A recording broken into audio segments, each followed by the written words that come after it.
ओम श्री गणेशाय नमः। जय श्रीमन्नारायण, जय आदिशक्ति माता, जय भोलेनाथ, जय माता पार्वती। आज बृहस्पतिवार के दिन बृहस्पति देव की बड़ी ही दुर्लभ कथा सुनेंगे। इस कथा को सुनने से भक्तों की सभी मनोकामनाएं भगवान बृहस्पति देव की कृपा से पूर्ण हो जाती हैं। तो आइए बड़ी ही श्रद्धा और प्रसन्न चित्त मन से इस कथा को सुनते हैं।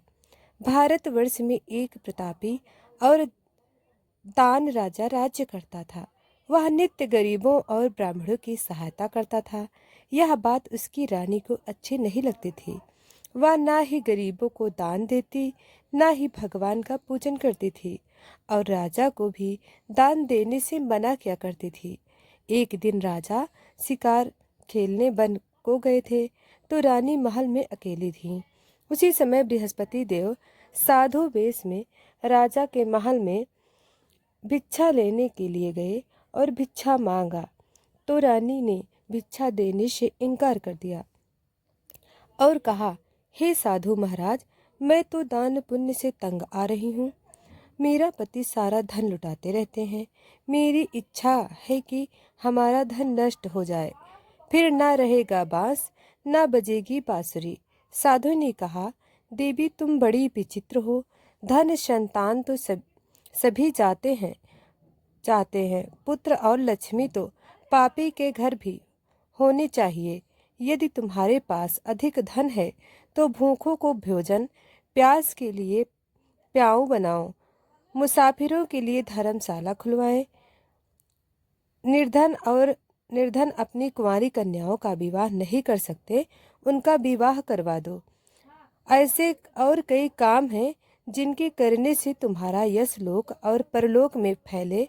परंतु रानी पर उपदेश का कोई प्रभाव नहीं पड़ा।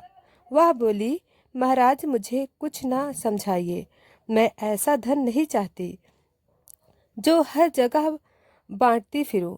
साधु ने उत्तर दिया, यदि तुम्हारी ऐसी इच्छा है तो तथास्तु, तुम ऐसा करना कि बृहस्पति को घर लीप कर मिट्टी से अपना सिर धोकर स्नान करना, भट्टी चढ़ाकर कपड़े धोना। ऐसा करने से आपका सारा धन नष्ट हो जाएगा।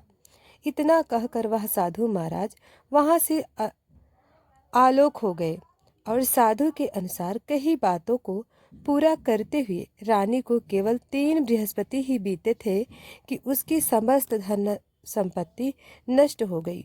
भोजन के लिए राजा का परिवार तरसने लगा। तब एक दिन राजा ने रानी से बोला कि हे रानी, तुम यहीं रहो, मैं दूसरे देश जाता हूँ, क्योंकि यहाँ पर सभी लोग मुझे जानते हैं, इसलिए मैं कोई छोटा कार्य नहीं कर सकता। ऐसा कहकर परदेश चले गया। वहाँ वह जंगल से लकड़ी काट लाता और शहर में बेचता था। इस तरह वह अपना जीवन व्यतीत करने लगा। इधर राजा के परदेश जाते ही रानी और दासी दुखी रहने लगी। एक बार जब रानी और दासी को 7 दिन तक बिना भोजन के रहना पड़ा तो रानी ने अपनी दासी से कहा, दासी, पास ही के नगर में मेरी बहन रहती है, वह बड़ी धनवान है, तो उसके पास जा और कुछ लेकर आ ताकि थोड़ा बहुत गुजर बसर हो सके। रानी दासी की बहन के पास गई। उस दिन गुरुवार था और रानी की बहन उस समय बृहस्पतिवार की व्रत की कथा सुन रही थी। दासी ने रानी की बहन को अपनी रानी का संदेश दिया, लेकिन रानी की बड़ी बहन ने कोई उत्तर नहीं दिया। जब दासी ने रानी की बहन से कोई उत्तर नहीं मिला तो वह दुखी होकर और उसे क्रोध भी आया। दासी ने वापस आकर रानी की सारी बात बता दी। सुनकर रानी ने अपने भाग्य को कोसा। उधर रानी की बहन ने सोचा कि मेरी बहन की दासी आई थी, परंतु मैं उससे नहीं बोली, इससे वह बहुत दुखी हुई होगी। कथा सुनकर और पूजन समाप्त करके वह अपनी बहन के घर आई और कहने लगी, हे बहन, मैं बृहस्पतिवार का व्रत कर रही थी।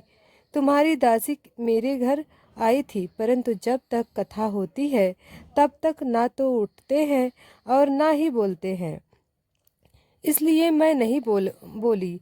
कहो दासी, क्यों गई थी। रानी बोली, बहन तुमसे क्या छुपाऊं, हमारे घर में खाने तक को अनाज नहीं था। ऐसा कहते कहते रानी की आंखें भर आई। उसने दासी समेत पिछले 7 दिनों से वो के रहने तक की बात अपनी बहन की विस्तार पूर्वक सुना दी।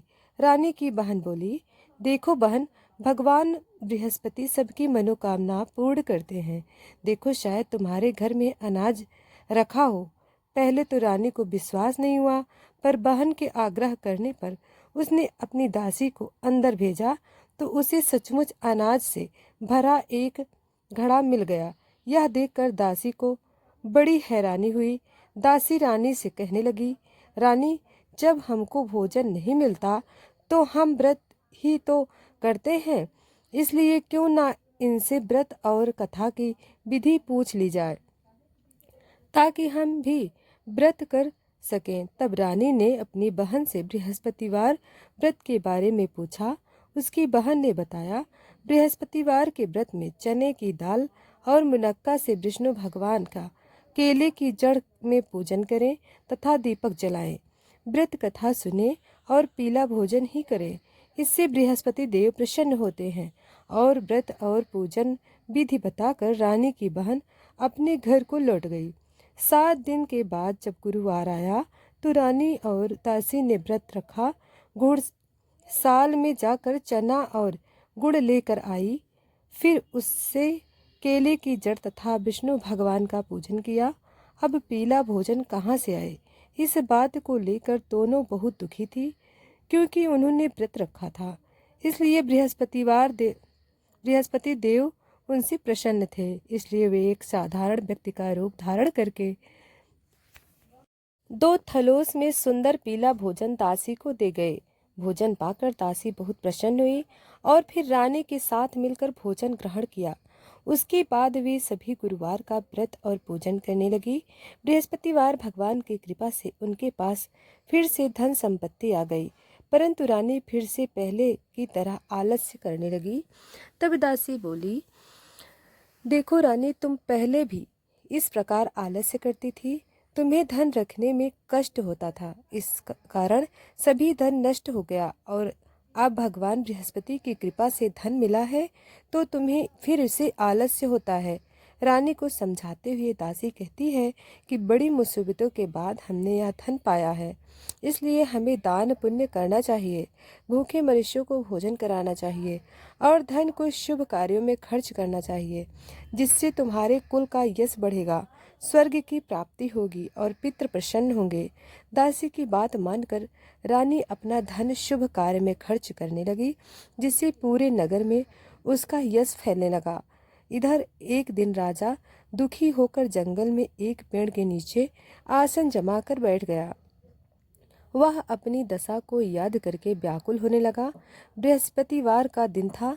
एकाएक उसने देखा कि निर्जन वन में एक साधु प्रकट हुए।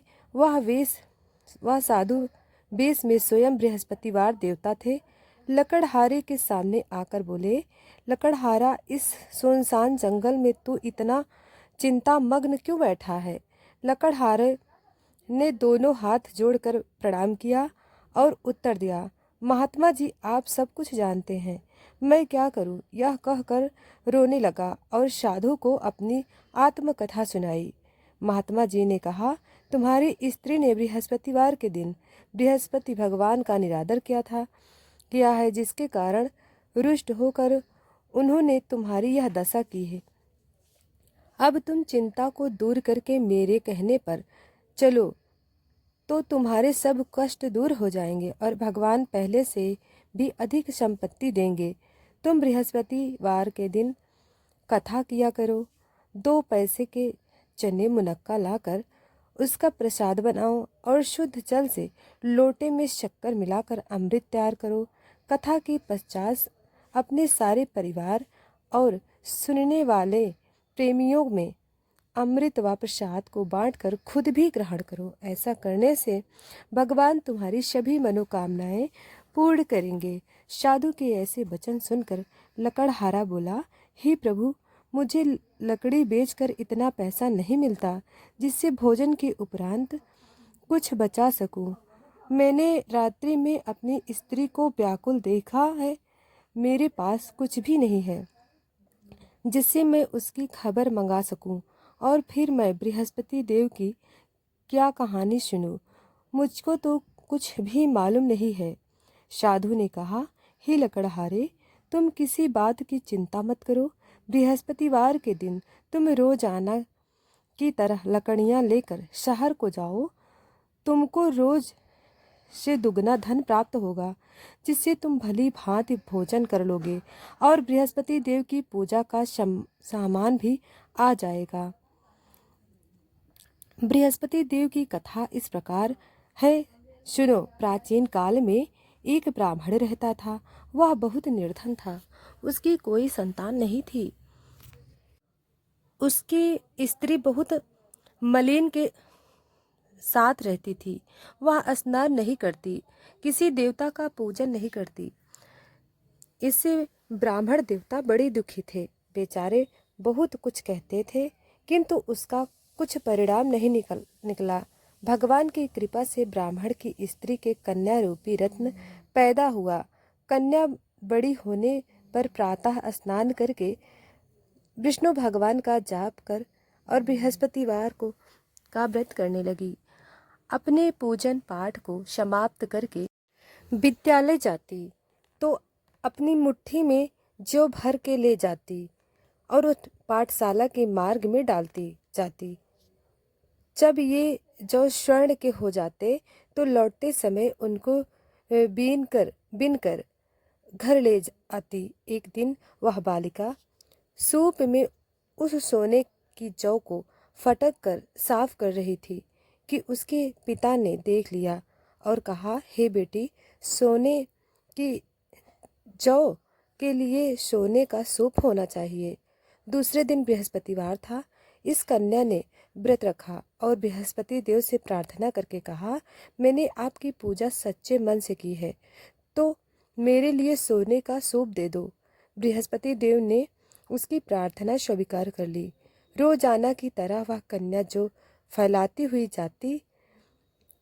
जब वह लौटकर बिन रही थी तो बृहस्पति देव की कृपा से सोने का सूप मिला।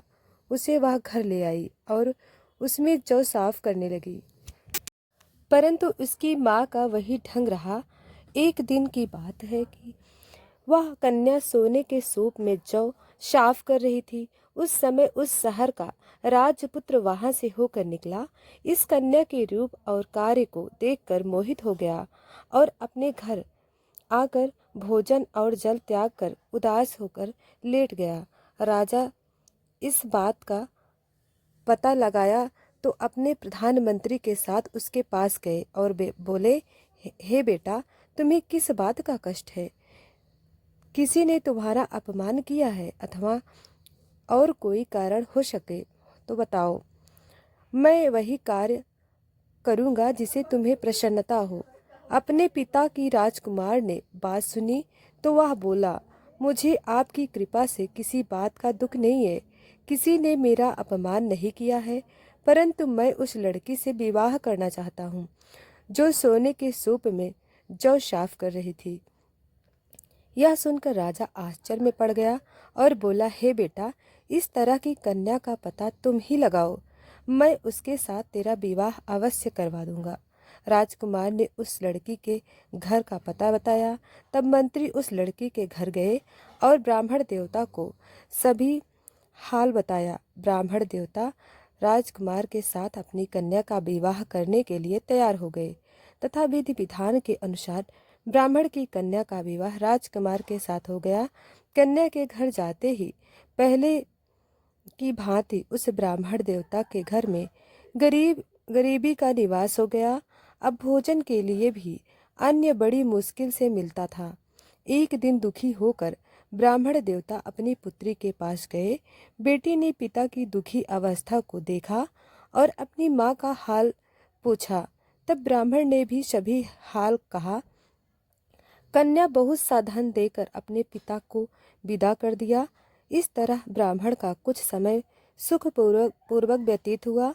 कुछ दिन के बाद फिर वही हाल हो गया। ब्राह्मण फिर अपनी कन्या के यहाँ गया और सारा हाल कहा। तो लड़की बोली, हे पिताजी, आप माता जी को यहाँ ले आओ, मैं उन्हें विधि बता दूंगी जिनसे उनकी गरीबी दूर हो जाएगी। वह ब्राह्मण देवता अपनी स्त्री को साथ लेकर पहुँचे तो अपनी माँ को समझाने लगी कि हे माँ, तुम प्रातःकाल प्रथम स्नान आदि करके विष्णु भगवान का पूजन करो तो सब दरिद्रता दूर हो जाएगी। परंतु उसकी माँ ने एक भी बात नहीं मानी और प्रातःकाल उठकर अपनी पुत्री के बच्चों की खूंट को खा लिया। इससे उसकी पुत्री को भी गुस्सा आया।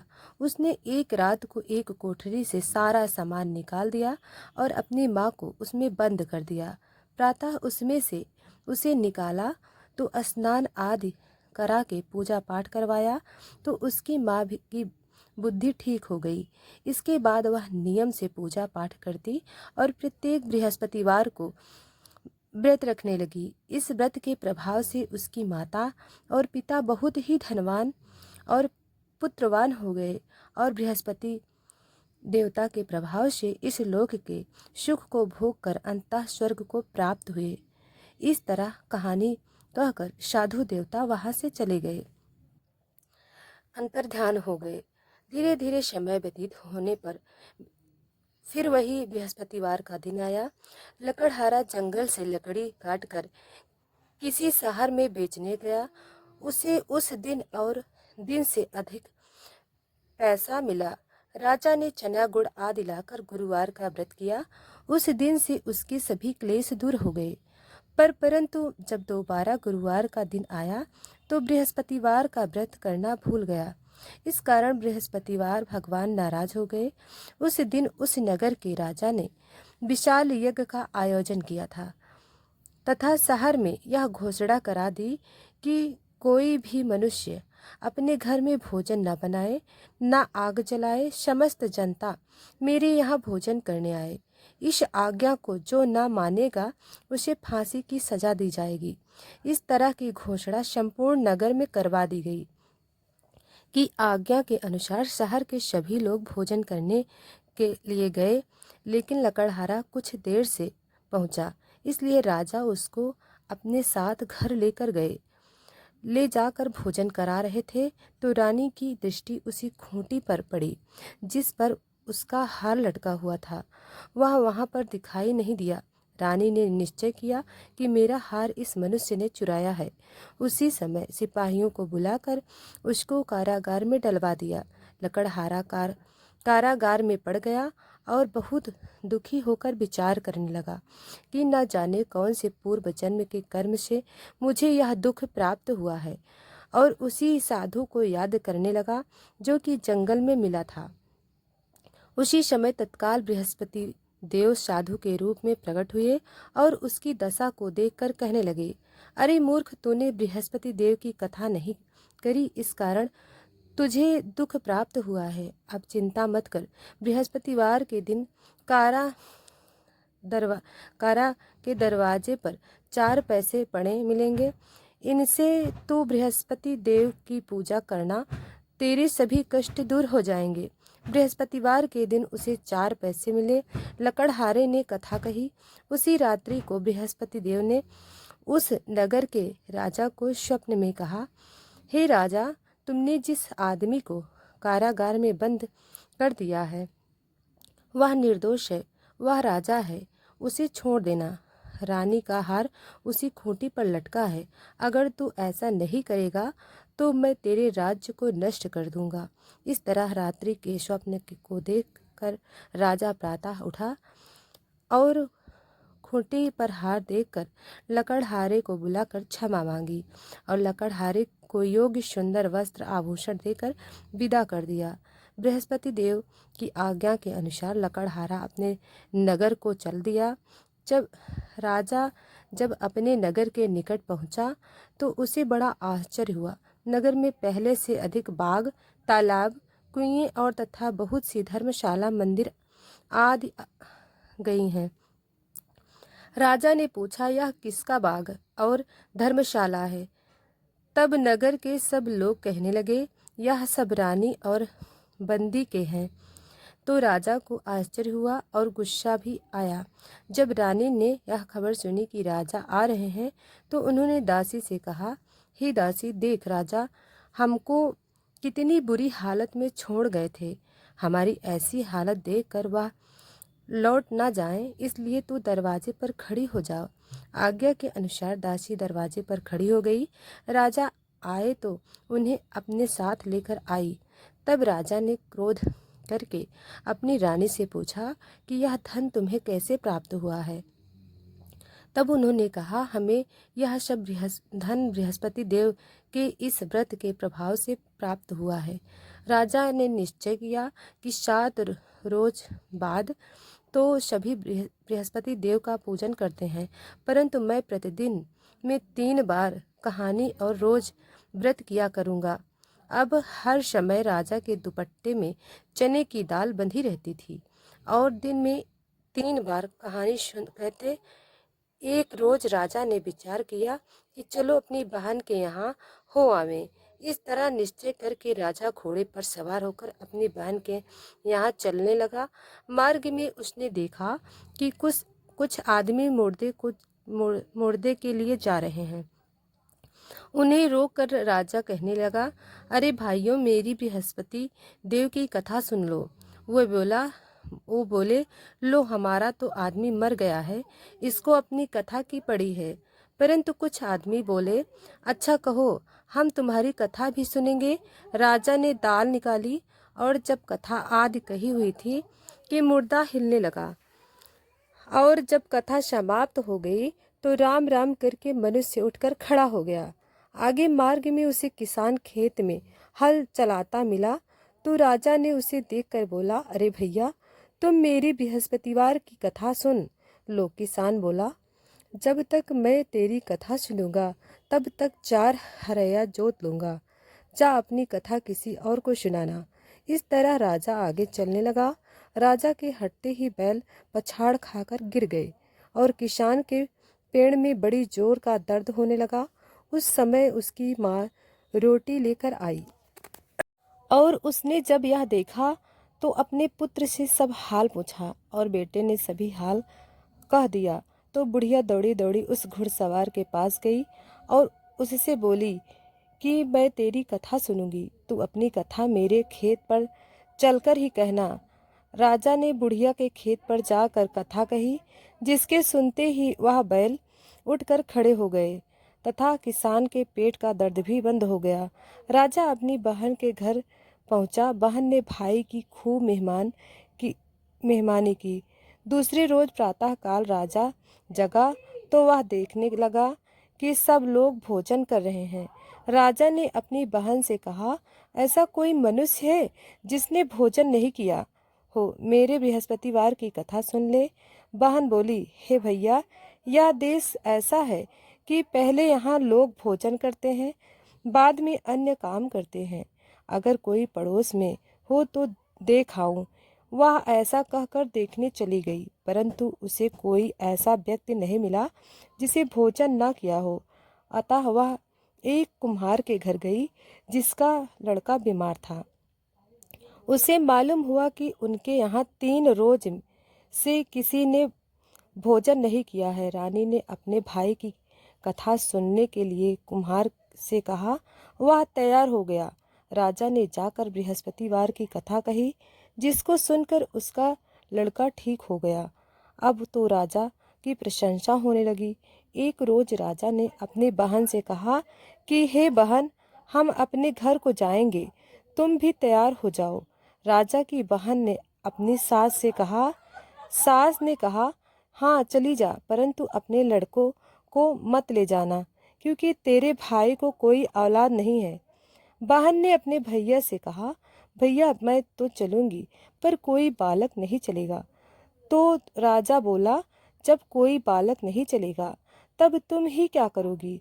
बड़े दुखी मन से राजा अपने नगर को लौट आया। राजा ने अपनी रानी से कहा, हम निर्वश हैं, हमारा मुंह देखने का धर्म नहीं है और कुछ भोजन आदि नहीं किया है। रानी बोली, हे प्रभु, बृहस्पति देव ने हमें सब कुछ दिया है, वह हमें औलाद अवश्य देंगे। उसी रात को बृहस्पति देव ने राजा से स्वप्न में कहा, हे राजा उठो, सभी सोच त्याग दो, तेरी रानी गर्भ से है। राजा को यह बात सुनकर बड़ी खुशी हुई।